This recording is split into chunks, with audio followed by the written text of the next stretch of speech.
పిడుక్కి బియ్యానికి ఒకటే మంత్రం అన్నట్లు ఇవాళ మనలో చాలా మంది ప్రతి చిన్న అనారోగ్యానికి పారాసెటమాల్ మాత్రల్ని అతిగా వాడేస్తున్నారు. జలుబు దగ్గర నుంచి జ్వరం వరకు ఒంట్లో ఏ చిన్న సమస్య తలెత్తినా పారాసెటమాల్ బిళ్ళల్ని చాక్లెట్ల మాదిరిగా మింగేస్తున్నారు. నిజానికి పారాసెటమాల్ని ఇలా అతిగా వాడటం మన ఆరోగ్యానికి ఏమంత మంచిది కాదు. పారాసెటమాల్ వాడకం శృతి మించితే కాలేయం దెబ్బతినిపోతుందని, మరెన్నో అనారోగ్య సమస్యలు చుట్టుముట్టే ప్రమాదం ఉందని హెచ్చరిస్తున్నారు డాక్టర్లు. పారాసెటమాల్ని అతిగా వాడితే వచ్చిపడే అనర్థాల గురించి డాక్టర్ని అడిగి ఇప్పుడు తెలుసుకుందాం.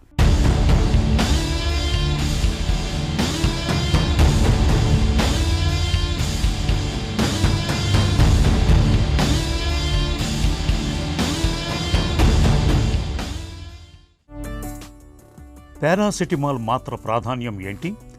అది ఎలా పనిచేస్తుంది?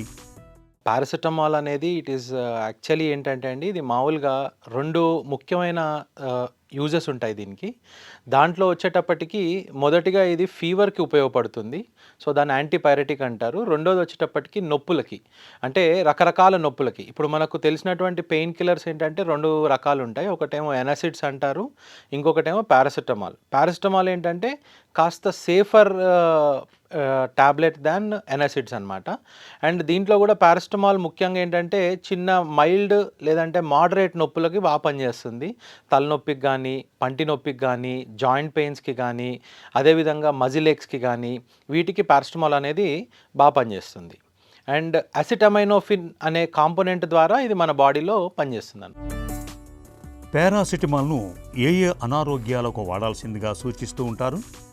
అందరికీ తెలిసిన కామన్ సిమ్టమ్ వచ్చేసి ఫీవర్కి, నెక్స్ట్ పెయిన్స్కి, జాయింట్ పెయిన్స్ ఒకటి, టూత్ పెయిన్ ఒకటి, అండ్ మజిల్ పెయిన్స్ ఒకటి. కొన్నిసార్లు ఏంటంటే హెడేక్స్, అంటే మైగ్రేన్లో కూడా ఫస్ట్ వాడే టాబ్లెట్ పారాసెటమాల్ అనమాట. డాక్టర్ చీటీ లేకుండా పారాసెటమాల్ను సొంతంగా కొని వాడొచ్చా? పారాసెటమాల్ అనేది కూడా ఒకలాంటి తెలియని అడిక్షన్. అంటే ఇప్పుడు మనం రోజు ఏసీలో కూర్చున్నాం అనుకోండి, మనకు ఆ ఏసీ అనేది అలవాటు అయిపోతుంది. అదేవిధంగా మీకు ఏంటనంటే ఈ పారాసెటమాల్ వేసుకుంటే తెలియని కంఫర్ట్ అనేది బాడీకి ఒకటి వస్తుందన్నమాట. సో దాంతో మన పెయిన్ థ్రెషోల్డ్ అనేది తక్కువైపోవడం వల్ల రాను రాను ఒకప్పుడు చాలా ఒక మోడరేట్ పెయిన్కి వేసుకునేది మనం మైల్డ్ పెయిన్కి కూడా వేసుకోవడం మొదలు పెడతాం.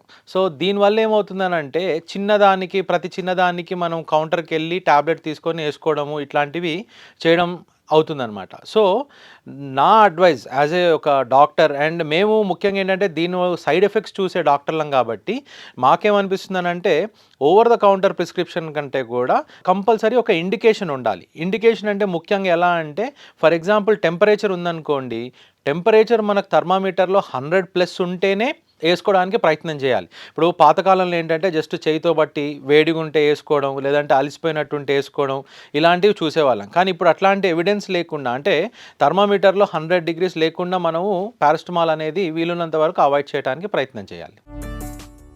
ప్రతి చిన్న అనారోగ్యానికి పారాసెటమాల్ వాడితే ఏం జరుగుతుంది? చాక్లెట్లు కాదు కదండి, ఇంకా అంతకంటే ఎక్కువ వాడుతున్నారు కరెక్ట్గా చెప్పాలంటే. ఎందుకంటే చాక్లెట్లకి కొంచెం భయపడుతున్నారు, ఏదైనా గ్యాస్ ట్రబుల్ వస్తుందో, లేకపోతే మా బ్యూటీ పోతుందో, ఇంకోటి పోతుందో అన్నట్టుగా ఆలోచిస్తున్నారు. కానీ పారాసెటమాల్ని ఎంత విచ్చలవిడిగా వాడుతున్నారని అంటే, మైల్డ్ హెడేక్ వస్తే పారాసెటమాల్, కొంచెం బాడీ పెయిన్స్ వస్తే పారాసెటమాల్. ఇన్ఫ్యాక్ట్ చెప్పాలి అని అంటే ప్రతి ఒక్కరు వాళ్ళ పాకెట్లో ఒక 2-3 టాబ్లెట్లు పెట్టుకొని జర్నీలు చేస్తున్నారు, 2-3 టాబ్లెట్లు పెట్టుకొని తిరుగుతున్నారు. కానీ దీనివల్ల మనకేంటి అని అంటే తెలియకుండా పారాసెటమాల్ ఓవర్ డోసేజ్ అనేది కూడా అయ్యే అవకాశం చాలా ఎక్కువగా ఉంది. అంటే దీనికి అంటే సహజంగా చెప్పాలంటే అందరికీ ఏం ఎఫెక్ట్స్ రావు, కాకపోతే ఏంటంటే మైల్డ్ ఎఫెక్ట్స్ అనేటివి సహజంగా గ్యాస్ట్రిక్ రిలేటెడ్ ఎఫెక్ట్స్ లాగా, కొంతమందికి అల్సర్స్ ఫామ్ అవ్వటం, లేదంటే తెలియకుండా బ్లడ్ లాస్ అవ్వటం, అంటే అనీమియా అనేది మనకు వచ్చేస్తుంది, అంటే బ్లడ్ తక్కువ అవటం. ముఖ్యంగా బ్లడ్ మన మోషన్ నుంచి కానీ లేకపోతే ఎక్కడి నుంచి అయినా చుక్క చుక్కగా వెళ్ళిపోయి అనీమియా అనేది డెవలప్ అవటం. ఇంకొంతమందికి నాజియా, వామిటింగ్ రావటం, ఇంకొంతమందికి నిద్ర పట్టకపోవటం, ఇలాంటివన్నీ కూడా అంటే స్లీప్ డిస్టర్బెన్సెస్ అనేటివి కూడా మైల్డ్ టు మోడరేట్లో వస్తుంది. సివియర్ ప్రాబ్లమ్స్లో డెఫినెట్గా లివర్ ఫెయిల్యూర్. ఇప్పుడు మీరు వెస్ట్రన్ వరల్డ్లో చూసుకున్నట్టయితే అమెరికాలో కానీ లేకపోతే ఇంగ్లాండ్లో కానీ ముఖ్యమైన కారణం ఒక లివర్ ట్రాన్స్ప్లాంటేషన్కి ఏంటి అని అంటే అది పారాసెటమాల్ టాక్సిసిటీ వల్లనే మనకు ఆ ట్రాన్స్ప్లాంటేషన్కి ముఖ్యమైన కారణం అనేది ఉంటుందండి. అతిగా పారాసెటమాల్ వాడటం వల్ల కాలేయంపై ఎలాంటి ప్రభావం ఉంటుంది?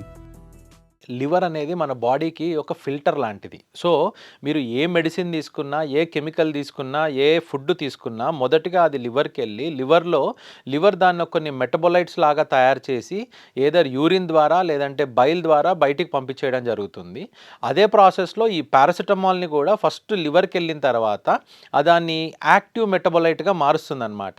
ఈ యాక్టివ్ మెటబొలైట్ ఏదైతే ఉందో అది మన లివర్‌ని మెల్లమెల్లగా డ్యామేజ్ చేయటం వల్ల కొంతమందికి ఫ్యాటీ లివర్ అనే ఇంజురీ తోటి స్టార్ట్ అయ్యి కొంతమందికి హెపటైటిస్‌కి వెళ్ళి ఇంకొంతమందికి లివర్ ఫెయిల్యూర్ వరకు దారితీసే అవకాశం ఉంటుంది. సో, వీటన్నిటికీ కూడా పారాసిటమాల్ పర్సే కంటే కూడా మన లివర్ పారాసిటమాల్‌ని తయారు చేసేటువంటి ఇంటర్మీడియేట్ మెటబొలైట్ ఏదైతే ఉందో దానివల్ల మనకు ఎఫెక్ట్ అయ్యే అవకాశం ఎక్కువగా ఉంది. పారాసిటమాల్ వాడకం ఎలా ఉండాలి? ఎవరు వాడొచ్చు? ఎవరు వాడకూడదు? పారాసిటమాల్ అనే దానికి వాడటానికి తప్పకుండా ఒక ఇండికేషన్ ఉండాలి. ఆ ఇండికేషన్ కూడా ఏంటనంటే ఫీవర్‌కి ఒక ఇండికేషన్ ఉన్నప్పుడు డెఫినెట్‌గా టెంపరేచర్ 100 కంటే ఎక్కువ ఉంటేనే వేసుకోవాలి. రెండోది నొప్పులు కూడా ప్రతి చిన్న నొప్పికి కాకుండా టాలరేట్ చేయలేనటువంటి నొప్పి మన డే టు డే వర్క్‌ని హ్యాంపర్ చేస్తుందంటేనే మనం ఆ పారాసిటమాల్ వేసుకోవాల్సి ఉంటుంది. అండ్ థర్డ్ థింగ్ ఎస్పెషల్లీ ఆడవాళ్ళు ప్లస్ లివర్ ప్రాబ్లమ్స్ ఉన్నవాళ్ళు, వయసు 65 కంటే ఎక్కువ ఉన్నవాళ్ళు వీలున్నంత వరకు పారాసిటమాల్‌ని అవాయిడ్ చేయడానికి ప్రయత్నం చేయాలి. జెనెటికల్లీ ఏమైనా లివర్ ప్రాబ్లమ్ ఉన్నా కానీ ఈ పారాసిటమాల్ వల్ల లివర్ అనేది ఇంజ్యూర్ అయ్యే అవకాశం ఉంటుంది. అండ్ దాంతోపాటు డోసేజ్ ఆఫ్ పారాసిటమాల్ అంటే ఇప్పుడు అందరికీ కూడా మనకు తెలిసింది ఏంటి అనంటే 500 ఎంజీ ఒకటి తెలుసు, 650 ఎంజీ ఒకటి తెలుసు, 1000 ఎంజీ ఒకటి తెలుసు. అంటే మనము ఒక్క డోస్‌లో 1000 ఎంజీని మించి వేసుకోకూడదు. అంటే సహజంగా అందరూ ఏంటంటే ఈ డోలో 650 అనేది ఈజీగా దొరుకుతుంది. సో, కాబట్టి ఒకటేసుకుంటే పని చేయట్లేదని ఒకటేసారి 2 వేసుకునే అవకాశం ఉంది. 2 వేసుకుంటే అది 1300 ఎంజీ అవుతుంది. సో, అలా కాకుండా ప్రతిసారి కూడా మన డోసేజ్ 1000 ఎంజీని మించి ఉండకూడదు ఒక్క డోస్‌లో. అదేవిధంగా ఒక్క పారాసిటమాల్‌కి ఇంకో పారాసిటమాల్‌కి అట్లీస్ట్ 4 అవర్స్ గ్యాప్ అనేది కంపల్సరీ ఉండాలి. అండ్ డే మొత్తంలో అంటే ఒక 24 గంటల మొత్తంలో కూడా 4000 ఎంజీ కంటే అంటే 4 గ్రాముల కంటే ఎక్కువ తీసుకోకూడదు. ఆ 4 గ్రాముల కంటే ఎక్కువ తీసుకుంటే లివర్ ఫెయిల్యూర్ అయ్యే అవకాశం చాలా ఎక్కువగా ఉంది. అతి సర్వత్రా వర్జయేత్ అన్నది పారాసెటమాల్ వాడకంలోనూ వర్తిస్తుంది. డాక్టర్ సలహా లేకుండా ఎడాపెడా పారాసెటమాల్ బిళ్ళల్ని వాడుతూ పోతే కాలేయం దెబ్బతినిపోవడంతో పాటు బీపీ తగ్గిపోవటం, నీరసం, వాంతి, వికారం వంటి పలు సమస్యలు వచ్చిపడే ప్రమాదం ఉంటుందని గుర్తుంచుకోవాలి. పారాసెటమాల్ మాత్రల్ని కేవలం డాక్టర్ సూచనలు, సలహాల మేరకు మాత్రమే వాడుకోవాలి.